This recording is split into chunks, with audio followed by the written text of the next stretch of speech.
Olha só, logo nos primeiros 2 meses desse ano, a economia do Brasil registrou alguns sobressaltos. Caso isolado de vaca louca que prejudicou o acordo de exportação de carne com a China, o IPCA, que registrou alta, a inflação, que segue acima da meta.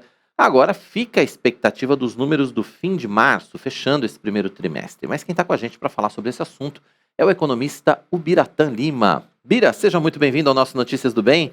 Bom te reencontrar aqui. Seja bem-vindo. É sempre muito bom conversar com você e a gente esclarecer as questões da economia, né, para que a gente possa informar o nosso web telespectador. Bom dia, querida, bom dia, nossos telespectadores. É sempre um prazer, um privilégio estar aqui no Notícias do Bem, porque economia tem que ser simples, né, querido? Chega de nego falando difícil na TV. A gente está aqui para tentar trazer informação descomplicada para os nossos ouvintes e seguidores. Com certeza. Vamos começar pelo começo, né?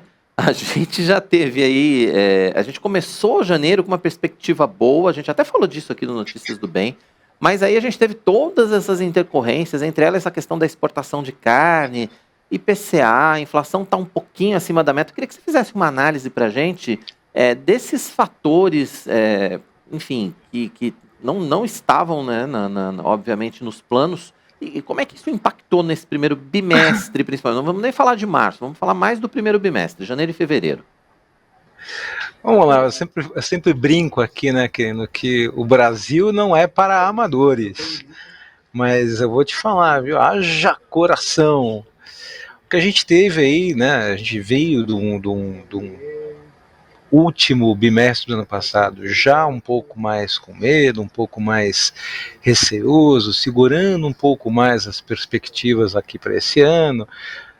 Tinha toda o tema da mudança do executivo, e isso sempre traz alguma insegurança para o mercado. E uma coisa que a gente sempre fala aqui no Notícias do Bem é que o mercado é um bichinho assustado, né? Se ele fizer muito barulho, se você assustar ele se recolhe, se contrai e espera aí a coisa se tranquilizar para que ele possa se expor de novo. Você tem algumas notícias que vêm aí do mercado internacional que acabaram impactando negativamente as nossas expectativas para esse ano aqui, entre outras, né? A grande dependência que o Brasil tem hoje aí, do crescimento do agronegócio como um supedâneo para que a gente possa reverter a tendência de diminuição do PIB. E o agronegócio é um mercado que ele depende, é um mercado internacional, né? Um mercado de commodities, onde, por exemplo, quando você tem um evento ali de restrição de exportação de carne, por qualquer tipo de relevância sanitária lá, isso impacta diretamente nas nossas contas. Crise de leste europeu, de novo, outra coisa que impacta diretamente aqui no mercado de commodities e diretamente no Brasil.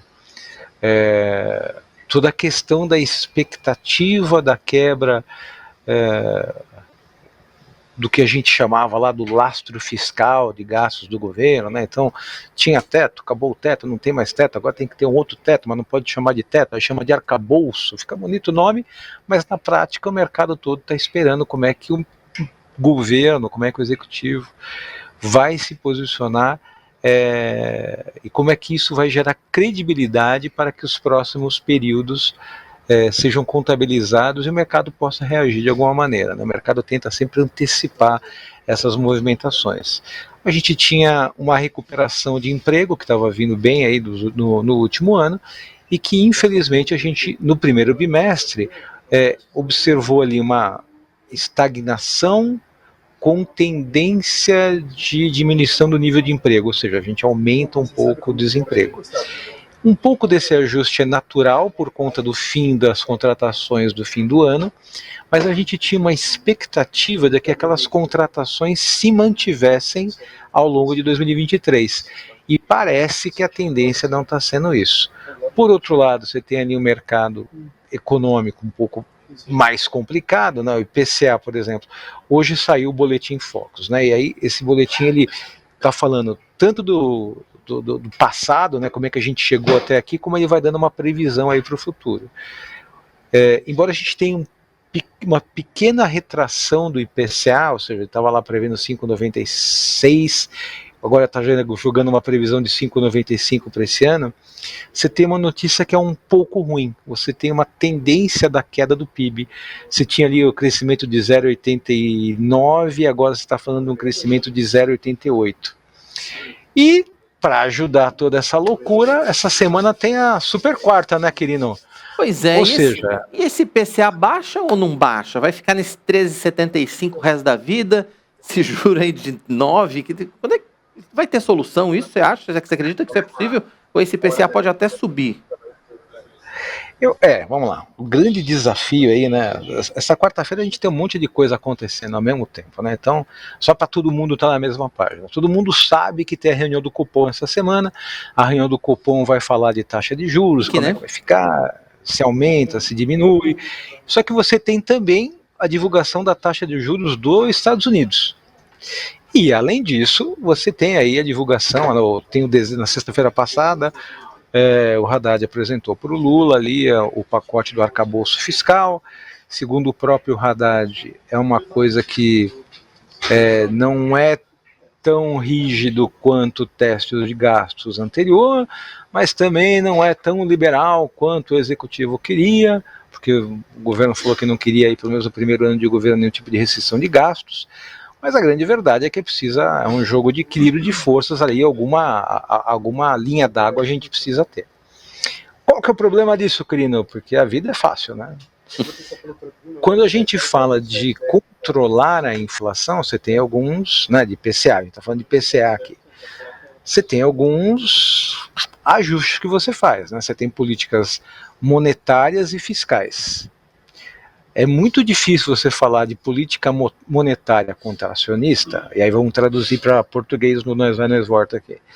É muito difícil você falar, no momento, nós vamos baixar os juros aqui, porque o juros está muito alto. Política monetária expansionista, né? Você abaixa a taxa de juros, você fomenta o crédito. E, em contrapartida, você está falando de política fiscal expansionista. Ou seja, você tem um governo falando que ele quer gastar mais e que não quer ter limitações aí para fazer gastos com os impostos lá. Em contrapartida, você tem um histórico fiscal onde você vem gastando anualmente mais do que você arrecada, você tem um déficit, para isso se emite papel. Algumas das fontes públicas ali de financiamento, que seria a privatização, a gente teve aí nos últimos tempos, mas o governo atual já falou que essa não é uma fonte de recursos que ele vai buscar. Então é uma guerra de foice no escuro, Quirino, e ainda assim com o barracão pegando fogo. A gente tem uma luta muito grande aí para controlar a inflação, com pressões aí do mercado e do governo para fazer ali o controle da Selic. A minha aposta aqui é que a gente, nessa reunião do Copom dessa semana, principalmente em questão ali, crise de crédito que veio, crise de banco que está vindo agora aí, né? Todo mundo está vendo aí a quebradeira dos bancos lá, né? O Silicon Valley Bank, o Signature Bank lá nos Estados Unidos, apresentando aí os seus defaults. Você tem ali a questão do Credit Suisse agora também, aí apresentando um ou outro tipo de problema. Ele já está com um problema, já estava falando desse problema há 4 anos, né, querido? Mas agora parece que teve um probleminha aí, né, a UBS entrou lá, comprou com um deságio bacana, 60%.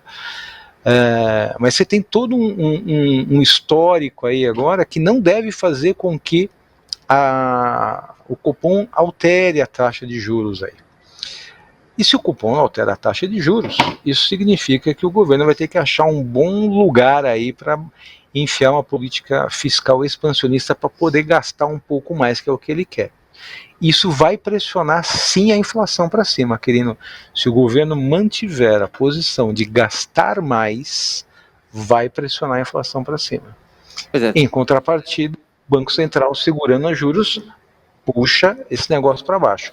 É a guerra da carne, querido. É uma guerra de foice realmente, quer dizer, só que quem está no meio dessa guerra são os consumidores finais, né? Eu, você, enfim, o pessoal que está assistindo aqui o Notícias do Bem. A gente ouve falar porque o banco do Vale do Silício quebrou, porque o arcabouço fiscal, agora arrumaram essa palavra, né? Arcabouço, bonito, né? Bonito. enfim, o arcabouço fiscal, a gente fica ouvindo essas coisas e a gente não entende muitas vezes que isso nos influencia diretamente. Isso influencia pra gente quando a gente vai fazer compra no supermercado, por exemplo, que cada semana tá mais caro. Quer dizer, a gente precisa ficar atento a essa movimentação toda de mercado que está acontecendo, as políticas do governo, porque isso mexe sim com o nosso dia a dia, né, Bira? Diretamente, querido, né? E aí eu vou falar aqui do dia a dia, no nós vai, nós volta, né? Como eu gosto de falar. Você tem uma bolsa de valores que está na 4ª semana de queda, né? Então, por exemplo, Quirino, que é um investidor multimilionário da bolsa, diga amém, Quirino, fala recebo. Tem acompanhado aí nas últimas 4 semanas uma queda do índice da bolsa, onde você tem lá um mercado migrando para a renda fixa, onde você tem ali uma pseudo maior estabilidade. Você tem o mercado de crédito que está ali refracionário, ele está ficando mais lento, então está mais caro, mais lento e mais difícil você obter crédito. Isso quer dizer que quando você vai lá querer trocar de carro, a taxa que você vai pagar para trocar de carro é um pouco mais alta. O mercado de agro, seja pela demanda pela equalização internacional, seja pela dificuldade da linha de crédito, ele também vai se regulando. E aí, de novo, né, mercado de agro, ele está falando hoje para se preparar para a safra de daqui 1 ano, 2 anos. Você também tem o impacto disso no preço das commodities. Na prática, quando a senhora for fazer a macarronada lá de domingo, a senhora vai no mercado e a senhora vai comprar uma farinha importada mais cara, e o preço do tomate que a senhora vai consumir para fazer o molho daqui 1 mês, 2 meses, está diretamente impactado por essa parafernália toda que nós estamos falando aqui, para deixar isso um pouco mais palatável para quem não está ali acompanhando as telas de broadcast todo santo dia, a todo momento, ameaçado de infartar ali no coração cada vez que sai uma notícia nova, querido. É verdade. Agora, Bira, a gente tem toda essa questão aí que não é tão boa, né? Enfim, a gente tem instabilidade, enfim, a gente tem um quadro aí de talvez gastar mais do que arrecada quando a gente fala do governo, e isso impactando diretamente na nossa vida, como você acabou de falar. Quer dizer, a notícia do bem que eu quero que você diga pra gente é assim: como é que a gente pode se proteger de tudo isso? A gente tem como fazer uma reserva, a gente tem como se programar. Quais as dicas que você daria para esse momento que a gente está vivendo hoje? Querido, mas eu estava preparado para essa sua pergunta, porque eu sabia que você ia falar. Pô, mas pera um pouquinho, o mundo está acabando. E eu faço o quê, eu né? aqui? E eu faço o quê aqui? Querido, sabe que a gente tem uma vantagem, né? Então, eu creio muito que a vida nos prepara para as coisas, e isso tanto, né, no lado pessoal, mas também enquanto país, né? O Brasil, apesar dessa loucura, desse cenário de incerteza global, o Brasil é um dos países que tem uma resposta mais resiliente no mundo em relação a todos esses fatores externos.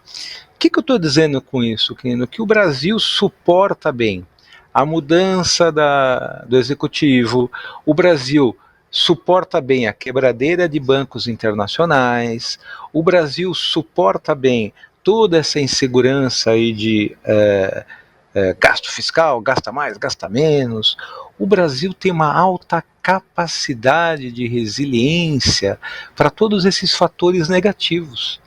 E o lado bom disso, querido, é que a gente tem aí o crescimento do agronegócio. A gente tinha falado disso já lá no comecinho, quando a gente começou a conversar há 1 ano, 2 anos atrás. A gente já vinha falando, olha, o que vai ajudar o Brasil na transição ali, período de 22 a 24, é o mercado de agro. O mercado de agro vem se posicionando muito positivamente no mercado internacional, vem trazendo divisas, vem trazendo aí possibilidades e recursos muito importantes. Por outro lado, você tem outras movimentações, aí o governo também fazendo a sua parte, tentando negociar ali a vinda de empresas de produção, isso gerando emprego, isso gerando oportunidades. E para quem está aqui no nosso dia a dia, no Nós Vai, Nós Volta aqui, para trazer oportunidades tanto de emprego quanto de negócio. A dica, como sempre, é estar preparado. É estar acompanhando aqui no Notícias do Bem, essas notícias que a gente fala, para estar conhecendo aí de mercado, para estar conhecendo um pouquinho aí do que tem de perspectiva aí para o próximo ano. Ter ali sempre a questão do consumo consciente, que é uma coisa que a gente bate bastante aqui. A gente tem ali uma linha de crédito, você tem o mercado de crédito ficando mais contracionista, né, perdendo um pouco da velocidade do crescimento. Então, ter ali a sua reserva sempre é importante, consumo consciente, e sempre na esperança, na expectativa, mais que isso até na certeza de que o povo brasileiro não desiste nunca, e a gente, com a nossa criatividade, com a nossa capacidade de adaptação, que a gente sempre acha boas soluções para o mercado e muitas vezes oportunidades que a gente encontra nessa crise louca mundial, Quirino. Mas essas dicas são preciosas, né? Quer dizer, gastar menos do que você ganha, guardar se for possível e guardar o máximo possível, né? Obviamente. Consumo consciente, quer dizer, são as dicas de sempre que a gente já sabe, mas que a gente tem que pôr em prática ainda mais em momentos como esse. Porque a gente sabe, mas muitas vezes a gente não faz, né? Exatamente, né? O tal do consumo por impulso, né? Então, assim, todo mundo quer ter um carro mais bacana, de repente comprar uma televisão mais bacana, e de repente o momento agora é da gente segurar um pouquinho, fazer conta, taxa de juros está muito cara, o crédito está mais caro ainda, as famílias brasileiras nunca estiveram tão endividadas e com risco aí de inadimplência bastante alto. Então, de novo, compre aquilo que você realmente precisa, não aquilo que seu vizinho, seu cunhado, seu primo, sua tia acha que você precisa. Juro, você não precisa. Compre aquilo que você vai demandar, que vai gerar valor, que vai agregar, que cabe no teu orçamento. Não se endivide, não é hora de gerar dívida, não é hora de tomar crédito e principalmente não é hora de alongar a prestação desse crédito, né? Então aqueles financiamentos em 60 meses do veículo lá, não faça isso, prefira financiamentos mais curtos, com taxa de juros ali dentro do que cabe dentro do teu orçamento, né? E prepare-se para eventualmente comprar a partir da poupança e não do consumo de crédito, que não essa é a dica de ouro. Beleza, Bira. Queria que você deixasse seus contatos para a gente mais uma vez. Quem ainda não tem os seus contatos, quem ainda não te conhece, o Bira está sempre com a gente aqui no nosso Notícias do Bem, mas a gente sempre reforça, né, os contatos para que você que está acompanhando aqui o nosso bate-papo também possa continuar essa conversa com ele aí no particular. Ó, além de encontrar comigo todo domingo na igreja falando que é amigo do Quirino, eu paro tudo para te atender. Então aqui, ó, tá aqui os contatos, ó, www.bcapitalgroup.com.br, ou meu e-mail, o lima@bcapitalgroup.com.br. Pode mandar e-mail, pode me parar domingo na igreja lá, quando eu estiver passando e falar: Bira, sou amigo do Quirino, eu quero falar com você, que vai ser um prazer e um privilégio atender todo mundo aí que nos assiste. Com certeza, Bira. Obrigado pela sua participação mais uma vez. Sempre um prazer ter você com a gente aqui, destrinchando essas questões econômicas, tornando tudo mais palatável e tudo mais inteligível para nós, meros mortais que não entendemos nada de economia, somos de humanas. Até a próxima, Bira. Um abração, boa semana para você. Um grande abraço, fique com Deus, um prazer estar com vocês aqui. Tá certo. Tá aí o Biratan Lima, economista, participando com a gente aqui no Notícias do Bem, dando dicas importantes e fazendo uma análise, né, da economia no primeiro bimestre.